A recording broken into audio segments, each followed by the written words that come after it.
Ce n'était pas encore la neige, mais le vent traversait mon manteau comme si novembre savait quelque chose que j'ignorais. J'avais une main posée sur l'épaule d'Ella, l'autre équilibrant le plat en cocotte que j'avais préparé la veille, entièrement fait maison. Jake nous suivait à 2 pas, tenant la tarte à la citrouille à 2 mains comme un objet sacré. Nous avons sonné à la porte. Personne n'a répondu. Au bout d'1 minute, je suis passée par la porte arrière, comme je l'avais toujours fait depuis que j'étais assez grande pour atteindre la poignée. La cuisine sentait la sauge, la peau de dinde, et le glaçage à la cannelle que papa ajoutait toujours au jambon. Cela aurait dû ressembler à un retour à la maison. Mais personne n'a levé les yeux. Ma mère se tenait au comptoir, pliant des serviettes en tissu en triangle bien net. Ses cheveux étaient plus courts que dans mes souvenirs. Son sourire absent. Elle a jeté un coup d'œil aux enfants, puis s'est retournée vers ses serviettes, comme si c'étaient les seules choses qu'elle pouvait encore contrôler. Mon père était près de la fenêtre du salon, faisant tourner son bourbon comme s'il attendait quelqu'un de plus important. Ryan, mon petit frère, avait déjà bu la moitié de son verre, les pieds posés sur le fauteuil de papa, discutant bruyamment de football avec l'oncle Dean, comme toujours. Sa femme Jenna était perchée sur l'accoudoir à côté de lui, son rire léger et constant, comme un appel silencieux. Je me suis raclé la gorge. Joyeux Thanksgiving. Jake a posé la tarte sur le comptoir avec précaution. On a apporté le dessert. Personne n'a répondu tout de suite. C'est Rachel, ma sœur, de 4 ans ma cadette et toujours diplomate, qui a fini par dire. Salut, Lee. Désolée, on n'était pas sûr que tu viendrais encore. J'ai cligné des yeux. Vous m'avez invité. Rachel a haussé les épaules, son sourire fragile. Eh bien, Ryan disait que tu avais peut-être changé tes plans. C'est une période chargée. Ella m'a doucement tiré par la manche. Où est-ce qu'on s'assoit, maman? J'ai regardé vers la salle à manger. 12 chaises. Serviettes pliées. Carte de nom écrite à la main, dans l'écriture arrondie de Jenna. 12 assiettes. Une longue table. J'ai recompté. Pas de table pour les enfants. Pas de chaises hautes. Pas de chaises pliantes sorties du garage comme chaque année. Juste 12. Rachel a suivi mon regard et s'est raclé la gorge. On s'est dit que les enfants pouvaient manger dans le salon. Il y a de la pizza et un film. Ce sera plus amusant pour eux. Jake n'a rien dit, mais il avait déjà tout compris. Personne ne nous a demandé comment on allait. Personne n'a demandé des nouvelles du nouvel appartement, ni si j'avais besoin d'aide pour les affaires d'école d'Ella. Je ne m'attendais pas à grand-chose, mais je m'attendais à quelque chose. J'ai regardé autour de moi. Ma maison d'enfance. Mes parents. Mes frères et sœurs. Et pour la première fois, j'ai ressenti ça, j'étais venue en inviter, alors qu'ils n'étaient même pas sûrs de m'avoir invité. La main d'Ella est restée dans la mienne. Je ne l'ai pas serrée en retour. Pas encore. J'ai aidé les enfants à s'installer dans le salon, pizza, assiette en carton. Une couverture douce pour 2 petites paires de genoux. La « table des rigolos », comme ils l'appelaient. Mais personne ne leur avait demandé s'ils voulaient s'y asseoir. Je suis restée un peu plus longtemps, j'ai lissé les cheveux d'Ella, ajusté le col de Jake. Ses yeux sont restés dans les miens. « Quand est-ce qu'on rentre ?» a-t-il demandé à voix basse. « Bientôt, j'ai dit. »« Pas tout de suite. » De retour dans la cuisine, le bourbon coulait un peu plus librement. Mon père riait à une blague de Ryan. Maman ouvrait déjà une autre bouteille de rouge, sans un regard pour moi. J'ai posé la cocotte à côté d'un plateau de mimosa. Intact. Je pense qu'on partira après le dessert, ai-je dit dans le vide entre 2 phrases. Personne n'a levé les yeux. Puis Ryan a levé son verre. Des trucs de maman occupée, hein? Toujours pressée. Jenna a gloussé. On comprend. La vie de mère célibataire. Elle l'a dit comme si elle n'avait jamais eu besoin d'aide de personne. Elle l'a dit comme si je n'étais pas là, à 3 mètres d'elle. Je me suis redressée. Ma voix ne tremblait pas, mais elle était basse. En fait, je dois vous dire quelque chose. Là, j'ai capté leur attention. Le sourire de Jenna s'est figé. Rachel a posé son verre de vin. Je me retire, ai-je dit. De tout. Les frais de scolarité ont aidé. La facture d'électricité chez maman. Les petits extras. Le visage de mon père a changé en premier, à peine un frémissement, mais je l'ai vu. Cette légère confusion, comme si quelqu'un avait déplacé ses affaires sans le prévenir. Je croyais que tu le voulais, a dit Rachel, doucement. Je le voulais, ai-je acquiescé. et je tiens toujours à vous. Mais je ne peux plus tout porter toute seule. Ryan a soufflé bruyamment. Depuis quand payer une facture d'eau, c'est porter quoi que ce soit?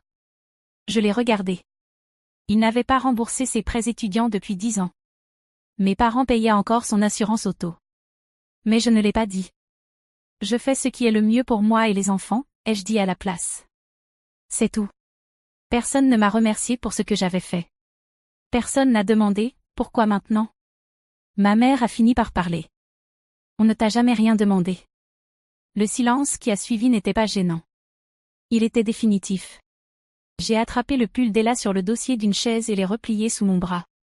Jake m'a rejointe dans le couloir, une croûte de pizza à la main. On s'en va? J'ai regardé au fond du couloir. Au-delà des manteaux. Au-delà des cadres photos qui n'avaient pas changé depuis 10 ans. Mon visage n'était dans aucun d'eux. Pas encore, ai-je répété. Mais quelque chose était déjà parti. Nous sommes rentrés presque en silence. Les enfants somnolaient à l'arrière, leurs têtes penchées l'une vers l'autre, encore imprégnées de croûte beurrée et de cannelle. Il faisait chaud dans la voiture, mais j'ai entrouvert la fenêtre malgré tout. J'avais besoin du froid pour rester éveillé. L'appartement était calme quand nous sommes entrés. Trop calme, du genre qui semblait solitaire autrefois, mais qui, ce soir-là, ressemblait à une respiration retrouvée. Jake a laissé tomber ses chaussures dans le couloir, puis est revenu sur ses pas pour les aligner correctement. Avant, je devais le lui rappeler. Maintenant, il y pensait tout seul. Ella s'est installée sur mes genoux sur le canapé sans demander. Son visage s'est enfoncé dans mon pull, collant de glaçage et de quelque chose de non dit. Est-ce qu'on a fait quelque chose de mal? A-t-elle murmuré, la voix étouffée. Je n'ai pas répondu tout de suite. J'ai lissé ses cheveux. J'ai compté les secondes entre ses respirations. Non, ma chérie, ai-je fini par dire. On ne peut pas toujours choisir comment les autres nous traitent. Mais on peut choisir ce qu'on garde près de nous. Elle s'est reculée. M'a regardée, sérieuse. Est-ce qu'on les aime encore? La question n'était pas teintée de colère, juste d'un émerveillement propre aux enfants encore trop jeunes pour comprendre les déceptions des adultes. Je pense que l'amour peut rester, ai-je dit. Même si on ne leur rend pas visite aussi souvent. Jake s'était blotti sous la couverture à côté de nous, silencieux. Les yeux ouverts, mais ailleurs. Il ne demandait plus de câlins depuis des années.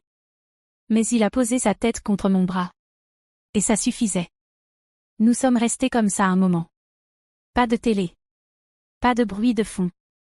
Juste le rythme de notre propre silence. Sur la table basse, j'ai remarqué le dessin qu'Ella avait fait plus tôt cette semaine. 3 bonshommes se tenant la main sous un soleil de travers. Elle avait écrit tous nos prénoms en lettres violettes tremblantes. Jake. Ella. Maman.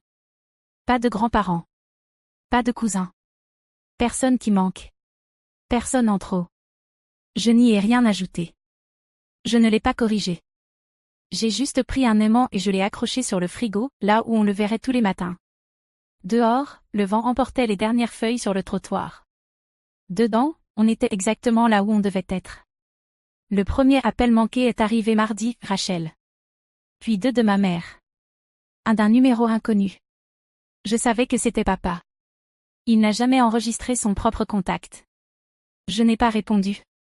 Les messages vocaux ont commencé à s'accumuler comme du courrier qu'on n'ouvre pas. Des messages courts. Saccadés. Sans excuse.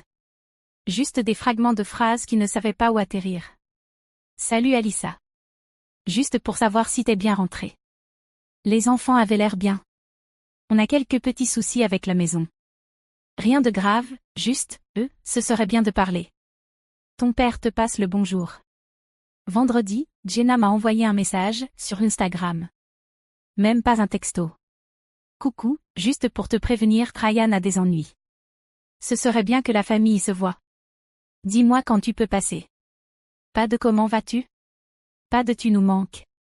Juste head up. Ce soir-là, je suis restée debout dans la cuisine, le téléphone retourné, les lumières tamisées.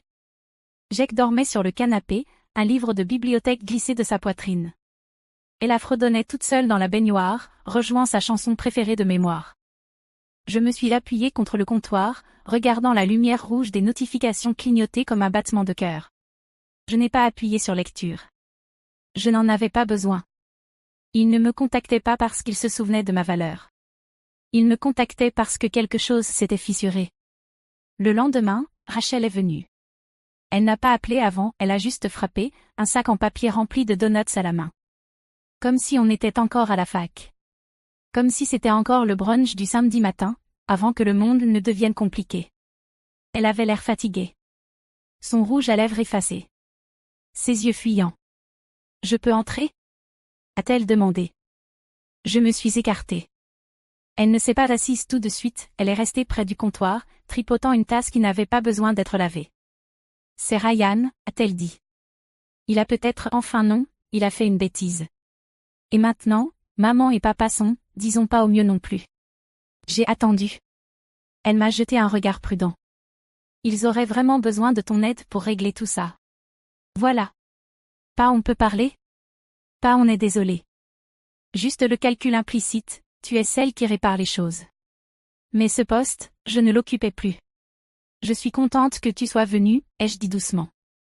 Vraiment. Ses épaules se sont relâchées, un brin d'espoir.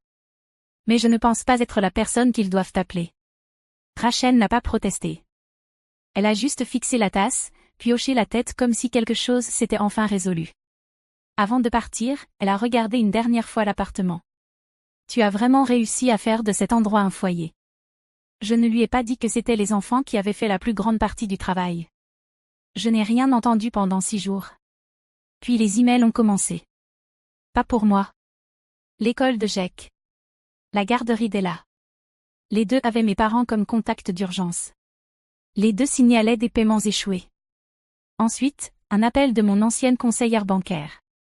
J'avais encore des alertes activées depuis l'époque où je gérais l'hypothèque de papa pendant sa chirurgie, il y a des années.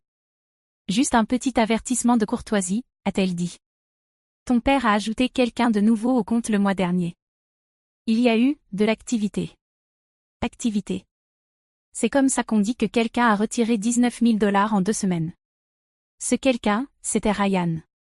Apparemment, il avait emprunté contre la maison, puis utilisé la ligne de crédit de papa pour couvrir un projet d'entreprise raté, un désastre à base de crypto, sans documents, sans plan, juste de la confiance et du charme. Et maintenant, les murs se refermaient. Maman a envoyé un long texto. Pas en colère, juste dispersé. Si tu as un peu de temps, on aurait besoin d'aide pour négocier avec la banque. Tu as toujours su trouver les mots. Ils t'écoutent plus qu'ils ne nous écoutent, nous. Aucune mention de Thanksgiving. Aucune mention du gratin que j'avais apporté comme une offrande de paix. Juste, on a besoin de toi. J'ai regardé le message longtemps. Le lendemain, Rachel a envoyé une photo. C'était le perron de la maison. Peinture écaillée. Un avis de saisie collé à la porte comme une lettre écarlate.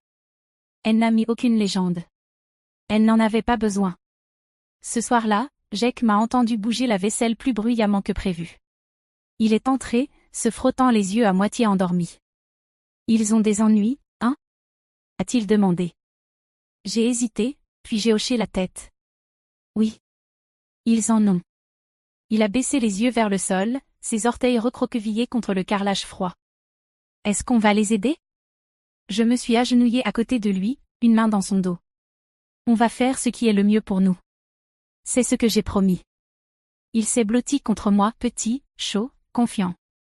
Dans le passé, j'aurais déjà été à l'autre bout de la ville, ordinateur ouvert, plan de crise en cours, appel en attente. Mais je suis restée là, sur le sol de la cuisine, tenant mon fils et regardant la vapeur monter de la bouilloire. Ils avaient construit une maison en verre autour de Ryan, convaincus que le soleil se levait et se couchait dans ses mains. Et maintenant que ça se fissurait, ils voulaient que je vienne recoller les morceaux. Mais j'avais arrêté d'apporter de la colle dans un endroit où on ne m'avait jamais invité à m'asseoir. Rachel a rappelé un dimanche matin, cette fois plus tôt que d'habitude. Je pliais le linge, le soleil n'était même pas levé. Les enfants dormaient encore. Sa voix était plate. Sans préambule. Il pourrait perdre la maison cette semaine. Je me suis arrêtée avec l'un des t-shirts de Jack dans les mains, celui avec la fusée délavée. Qu'est-ce que tu veux que je fasse, Ra? Elle n'a pas répondu tout de suite. Juste, passe. Parle-leur. Peut-être qu'ils écouteront si tu es là. J'ai failli sourire. Pas parce que c'était drôle, parce que c'était familier. Elle a continué. Ils n'ont pas besoin d'argent. Ils ont besoin d'aide pour négocier. Ta voix calme. Ta logique. Ma voix calme. Ma logique. Toutes ces choses qu'il qualifiait de trop autoritaires. Froides. Trop calculées jusqu'à maintenant. Je lui ai dit que j'allais y réfléchir. Ce soir-là, elle est revenue sans prévenir. Cette fois, pas de donuts. Juste sa présence. Et un dossier. Dedans, des relevés, des lettres, un mot écrit à la main par maman qui ressemblait plus à une liste de courses qu'à un appel à l'aide. Je fais que transmettre, a-t-elle dit rapidement. Tire pas sur le messager. Je ne suis pas en colère, ai-je dit. Et c'était vrai. Elle a pris une inspiration. Écoute, je sais que ça n'a pas été juste. Je sais qu'ils ont toujours compté sur toi plus que sur n'importe qui. J'ai attendu. Mais ça reste la famille, Lys. Et on est dans une sale situation. Tu sais à quel point ce serait terrible si la maison était saisie? Les voisins parlent. L'église parle aussi. Voilà. La véritable raison. Pas la peur de perdre un toit. La peur de perdre la face. Rachel me regardait, cherchant à retrouver notre ancienne complicité. Tu as toujours su apaiser les tensions. J'ai refermé doucement le dossier. Je ne suis pas en colère, ai-je répété. Mais j'en ai fini d'être utile seulement quand ça me fait du mal. Rachel n'a pas protesté. Pas vraiment. Mais sa voix a changé. C'est tout, alors, dit-elle, trop légèrement. Tu, t'en vas? Ce n'était pas cruel. Mais ce n'était pas bienveillant non plus. Je ne pars pas, ai-je répondu. J'ai juste arrêté d'aller là où je ne suis pas la bienvenue. Elle est restée là un moment, les épaules tendues. Puis elle a déposé le dossier sur le comptoir quand même. Au cas où, murmura-t-elle. Je ne l'ai pas raccompagnée à la porte. Plus tard dans la nuit, j'ai trouvé Ella endormie dans mon lit, enroulée dans les couvertures comme un secret. Je ne l'ai pas déplacée. Je me suis juste allongée à côté d'elle et j'ai regardé la lune à travers les stores, silencieuse comme la neige. La fois suivante où on a sonné à la porte, c'était mon père. Je ne l'avais pas vu en personne depuis Thanksgiving. Il avait l'air plus vieux que dans mes souvenirs. Plus mince. Le genre de fatigue que le sommeil ne guérit pas. Il tenait son chapeau dans ses mains comme un écolier.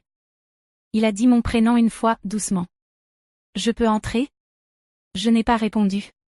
Je me suis juste écartée. Il ne s'est pas assis. Il a un peu tourné en rond. A regarder les photos de famille accrochées dans le couloir. La foire scientifique de Jake. Elle a déguisé en astronaute pour Halloween. Tu t'en es bien sorti, dit-il. J'ai attendu. Il a soupiré. Ton frère, il n'était pas prêt. On ne l'a pas vu venir. J'ai laissé le silence s'installer. Pour qu'il le goûte. Il m'a regardé. Ta mère voulait venir. Mais elle a honte. J'ai proposé, ai-je dit. Sans méchanceté. Il ne l'a pas nié. On n'a jamais voulu t'exclure, dit-il. C'est juste devenu compliqué. Tes choix ont compliqué les choses. Tes choix. Le refrain habituel. Les décisions que j'ai prises pour me protéger, aujourd'hui déguisées en fardeau qu'ils n'ont jamais voulu porter. Je ne suis pas venu pour me disputer, ajouta-t-il rapidement. Juste pour demander s'il y a quelque chose, quoi que ce soit, que tu pourrais faire pour nous aider à tout maintenir à flot. Je l'ai regardé. Vraiment regardé. Cet homme m'avait élevé. Appris à changer un pneu. À faire des comptes. À serrer la main fermement. Mais jamais il ne m'avait appris à demander de l'aide sans la cacher derrière sa fierté. Vous avez construit un système, ai-je dit lentement, où je n'avais pas ma place sauf si j'étais utile. Et maintenant vous voulez que je revienne, pas parce que je vous manque, mais parce que le système a échoué. Il a ouvert la bouche. Puis l'a refermée. Je me suis approchée, pas pour le réconforter, mais pour être claire. J'étais là, ai-je dit. À chaque fête. À chaque facture. À chaque crise. C'est juste que vous ne m'avez pas vu. Il ne disait rien. J'étais là, ai-je répété. Vous me voyez mieux quand j'étais absente. Le silence qui suivit était différent de tous les autres. Il n'a pas essayé de le remplir. Quand il est finalement parti, il n'a pas pris le dossier que Rachel avait laissé. Il n'a pas dit au revoir. Il a juste hoché la tête et refermé la porte derrière lui. Je suis restée là un moment. Puis j'ai éteint la lumière du porche. L'hiver est venu dans le calme cette année-là. Les fêtes sont passées avec moins d'appels. Pas d'invitation. Pas de message groupé transféré. Le silence n'était pas brutal. Il était délibéré. Je n'ai pas beaucoup décoré. Juste quelques lumières autour de la fenêtre. Et un petit sapin que Jake et Ella avaient choisi eux-mêmes. Des boules en plastique. Des étoiles en papier faites à l'école. C'était suffisant. Un matin, juste après le Nouvel An, j'ai ouvert la boîte aux lettres et trouvé une lettre. Manuscrite. Sans adresse d'expéditeur. Elle venait de ma mère. 4 pages. Une écriture dense, en cursive. Pas vraiment des excuses. Pas vraiment autre chose non plus. Surtout des souvenirs. Des regrets vagues. Et une phrase qui m'a marquée. On ne voulait pas te blesser. On ne savait juste plus où tu avais ta place. J'ai replié la lettre dans son enveloppe et je l'ai rangée dans le tiroir, à côté des ciseaux et des piles de rechange. Je ne l'ai pas jetée. Je ne l'ai simplement jamais relue. Une semaine plus tard, Jake m'a demandé si on pouvait enfin changer le mur du couloir. Que veux-tu dire, ai-je demandé. Il a pointé les vieilles photos. Celles d'il y a des années, pièces de théâtre scolaire, anniversaire. Quelques-unes de moi avec mes frères et sœurs, à l'époque où on pensait encore que grandir voulait dire grandir ensemble. On pourrait le faire juste pour nous maintenant, dit-il. Alors on l'a fait. On a enlevé chaque cadre. Essuyé la poussière. Et tout recommencé. Alyssa. Jake. Ella. Les pique-niques au parc. Les prix à la bibliothèque. Les astronautes d'Halloween. Une photo nous montrait tous les 3 sur le canapé, les bras entremêlés, riant à quelque chose que seuls nous comprenions. Celle-là, je l'ai imprimée en grand. Je l'ai placée dans le couloir, au centre. Pas de légende. Pas d'autres noms. Juste nous. Quelques jours plus tard, Rachel a envoyé un message. La maison est vendue. Papa et maman ont emménagé chez Ryan pour l'instant. C'est un bazar, mais peut-être que c'est mieux comme ça. Je n'ai pas répondu. Il n'y avait plus rien à clarifier. Ce soir-là, une fois les enfants couchés, j'ai fait du thé et me suis installée près de la fenêtre. La lumière du porche était toujours éteinte. J'ai regardé la rue rester calme. J'ai regardé le rien se produire. Et pour la première fois depuis des années. Je ne me suis pas préparée au prochain coup à la porte. Je ne me suis pas justifiée. Je n'ai pas laissé d'adresse de renvoi. Si vous avez déjà dû reconstruire votre histoire sans expliquer pourquoi. Éteignez juste la lumière. On comprendra.